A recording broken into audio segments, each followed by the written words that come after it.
कहीं ना कहीं एंटी इनकम्बेंसी आम आदमी पार्टी की सरकार के खिलाफ दिखाई दे रही है। चौथी बार अरविंद केजरीवाल सोच रहे थे कि एक बार फिर हमें मौका मिलेगा क्या, लेकिन कम से कम एग्जिट पोल में दिख रहा है कि आम आदमी पार्टी के खिलाफ उलटफेर हो सकता है। हालांकि असली नतीजे कल सुबह से आप आज तक पर देखेंगे, तो असली नतीजे आप कल सुबह पर देखेंगे, लेकिन उससे पहले ये सर्वे क्या बता रहा है आपको सैंपल साइज जरा जल्दी से बता देते हैं, क्योंकि कुल 28 विधानसभाओं में सीएसडीएस का ये पोल किया गया है। इसी के साथ साथ 160 कितनी जगहों से सैंपल लिया गया है, तो 140 जगहों से सैंपल लिया गया है। अब हम आपको रिप्रेजेंटेशन भी दिखाते हैं, क्योंकि लोकनीति सीएसडीएस के सर्वे में हमेशा रिप्रेजेंटेशन पर, यानी हर वर्ग से लोगों को सर्वे में शामिल किया गया है, इस पर बहुत जोर दिया जाता है। तो सबसे ज्यादा 80% हिंदू इसमें शामिल है। अगर आप देखें तो जनसंख्या के अनुपात में इसको देखा जा सकता है। महिलाएं 42% इसमें शामिल की गई हैं। ये देखिए, इसमें आपको पूरा खाका मिल जाएगा कि कितने पुरुषों को, कितनी महिलाओं को, किस समाज से कितना। महिलाएं 42%, हिंदू 80%, एससी समाज से आपको 18%, 16% मुसलमानों को भी इसमें शामिल किया गया है, और 2% सिख जो वोटर्स हैं उनको भी सर्वे में शामिल किया। यानी इसका मतलब एक साफ नजर आता है कि 7 लोकसभा कॉन्स्टिट्यूंसीज में से 4 विधानसभा की कॉन्स्टिट्यूंसी चुनी गई है, तो जिसके वजह से 28 असेंबली सेगमेंट्स में यह सर्वे किया गया, और 42% महिलाएं यानी 58% पुरुषों का सैंपल ये लिया गया था इस सर्वे के मुताबिक, और जिसमें हमको साफ नजर आ रहा है कि भारतीय जनता पार्टी को 46% तक का वोट शेयर मिल सकता है। ये प्रेडिक्शन सीएसडीएस का आज की स्थिति में ±3% वो प्रेडिक्ट कर रहे हैं सीएसडीएस की तरफ से। हाँ शर्मा जी, आप नंबर लिख दीजिएगा। शर्मा जी चलिए, अब शर्मा जी आंकड़े लिखेंगे। आइए, जो भी आपको वोट परसेंटेज मिलेगा, आइए मैं बता दूं आपको कैसे लिखना। आइए आइए। वैसे तो आप लोग बड़े टेक सेवी हैं, बताया जाता है बीजेपी वाले सब कुछ। आज कागज नहीं दिखाएंगे वैसे नंबर नहीं बताएंगे, वैसा कागज नहीं दिखाएंगे वैसे नंबर नहीं बताएंगे। इस तरफ से ऐसे करके आपको जो भी लिखना है और खुद से मिट जाता है। तो ये बीजेपी का है, यहाँ पर लिख रहे हैं के शर्मा जी भाई, राष्ट्रीय प्रवक्ता बीजेपी के लिख रहे हैं। पूर्ण, अब बड़ा लिखिए ना, पढ़ना भी है। बहुमत, ठीक है ठीक है ठीक है। पूर्ण बहुमत की सरकार आ रही है, ये इनका दावा है, यही लिख रहे हैं। मतलब क्या 36?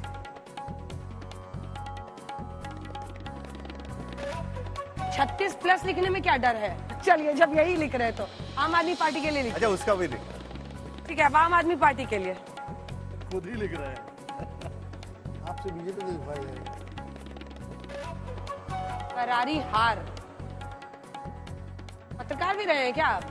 कांग्रेस की तरफ नजर, इसीलिए मुझे लगा कि आप हेडलाइन। अरे कांग्रेस को एकदम ऐसा बेरुखे से आप चले जा रहे हैं। कांग्रेस कहीं है नहीं, मैं उस पर क्या बोलूं? कुछ नहीं, यहाँ कुछ नहीं है कांग्रेस। कांग्रेस तो पूरे देश से साफ हो रही है, पूरे देश से साफ भी हो चुकी है। जीरो। चलिए ठीक है, अगले झा जी आप आ जाइए जल्दी से अपनी पार्टी की तरफ से और मोर्चा संभालिए। संजय कुमार जी भी हमारे साथ जुड़ गए हैं, ये जल्दी से। ऋतुराज जी आइए, जल्दी से आइए। और हाँ, आपको जो मन है वो लिखिए, परसेंटेज लिखना है वो लिखिए। उन्होंने हेडलाइन लिख दिया। और संजय कुमार जी हमारे साथ जुड़ गए हैं, उनको दिखाइए, क्योंकि सीएसडीएस लोकनीति सीएसडीएस का ही सर्वे हम दिखा रहे हैं उनको। अपने आम आदमी पार्टी ऊपर लिखा हुआ है, ठीक है, लिखिए नंबर लिख दें। 55। एक सेकंड, इसको अगर आप ऐसे करके पकड़ेंगे तब अच्छे से 55 कह रहे हैं ना।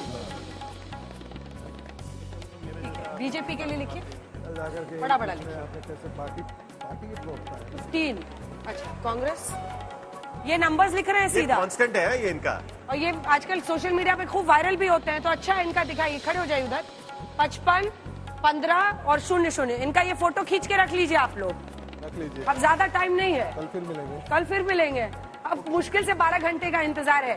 लेकिन विनोद अग्निहोत्री जी, आप लिखना चाहेंगे? आइए सर, कुछ लिखिए, परसेंटेज मत लिखाइए, जो लिखना आपका मन हो, जो लिखना लिखिए। आइए लिखिए, जल्दी आइए, थोड़ा तेजी से आइए। पर आप लोग एक पेज पर है, प्रियंका ने 58 नंबर दिए थे। सोशल मीडिया वालों ने भी लिख के रख लिया है जल्दी से। चलिए सर, लिखिए, तीनों का लिखिए। इनका ब्रीफिंग क्लियर है। आम आदमी पार्टी, बीजेपी और फिर कांग्रेस, जो भी आपको लगता है जल्दी से, जो भी लिखना हो। जो बच्चा तैयारी करता है, परीक्षा देता है, उसको पता है परिणाम क्या आएगा। ये अच्छा बोला उन्होंने। क्या बोल रहे हैं? बोले कि जो बच्चा पढ़ कर उधर नंबर दे रहे हैं विनोद अग्निहोत्री जी। आम आदमी पार्टी को कितना? मैं नंबर नहीं दे रहा हूँ, वो गलत खाने में लिखे। अब आम आदमी पार्टी को 0 डाल रहे हैं। मैंने 3 लिखा था। जूम इन कीजिए, कैमरा जूम इन कीजिए। ओहो, आगे आम आदमी पार्टी, आगे बीजेपी थोड़ा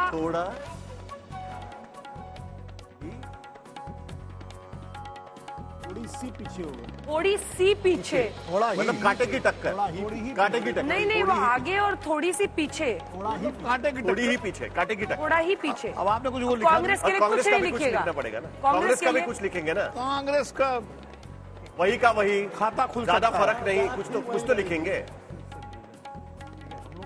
भाई धीरे धीरे जूम इन कर लीजिएगा उन पर। खाता खुलेगा, खुल सकता है। खाता खुल सकता है, एक सीट पे है। खाता खुल सकता है। चलिए ठीक है, आशुतोष जी और संजय जी और रागी जी ने कल भी लिखा था, लेकिन प्रोग्राम के अंत में आप तीनों से लिखाएंगे। संजय जी आपके साथ शुरू करना चाहते हैं। ये तो मानने को तैयार नहीं है ऋतुराज जी, झा जी को लग रहा है गलत है ना सब? अब आप कह रहे हैं ऋतुराज जी मानने को तैयार नहीं है, तो इस सवाल का जवाब तो वही देंगे कि क्यों मानने को तैयार नहीं है। लेकिन मुझे लगता है तमाम एग्जिट पोल के जो अनुमान हैं, और आज हमने भी अपने जो पोस्ट पोल सर्वे है उसका अनुमान जारी किया है, और वो तकरीबन यही है, 46% वोट बीजेपी के लिए और 41% वोट आम आदमी पार्टी के लिए। और ऐसी स्थिति में तो एक तरफा चुनाव दिखता है, लगता है कहीं लड़ाई है ही नहीं है। मतलब वन साइड जिस तरीके से 2015 और 20 में दिख रहे हैं, उसी तरीके से सीट का अनुपात होगा कि कैसे होगा? नहीं, 15 और डिफरेंस तो 5% का है। जैसे देखिए, आम आदमी पार्टी और बीजेपी में दो चुनाव में काफी डिफरेंस था वोट प्रतिशत में, यहाँ पर 5% का ही डिफरेंस लग रहा है। स्ट्राइक रेट बीजेपी का लेकिन ज्यादा बेटर रहता है। मैंने एक तरफा जब कहा तो मेरे दिमाग में न तो 20 का की स्थिति थी, न 2015 वाली स्थिति थी। लेकिन हाँ, जब मैं कह रहा हूँ एक तरफा का मतलब कोई ये नहीं है कि 2-4 सीटें आगे हैं मेजोरिटी से। मुझे लग रहा है 45 के पार साफ दिखाई पड़ती है बीजेपी। संजय जी पार्टी दफ्तर में शर्मा जी ही लड्डू का ऑर्डर करते हैं, तो कर दे वो, या रिस्क है अभी? क्योंकि कई बार लड्डू +-3% में गड़बड़ लड्डू भी होती है। कड़वा हो सकता अंजना है। जी, जो बात संजय जी ने कही, मैं शायद यहाँ वरिष्ठ पत्रकार भी बैठे हैं, मेरी बात इस बात से सहमत होंगे। छोटे राज्यों में 1-1.5-2% का ही डिफरेंस बहुत बड़ा मार्जिन क्रिएट करता है।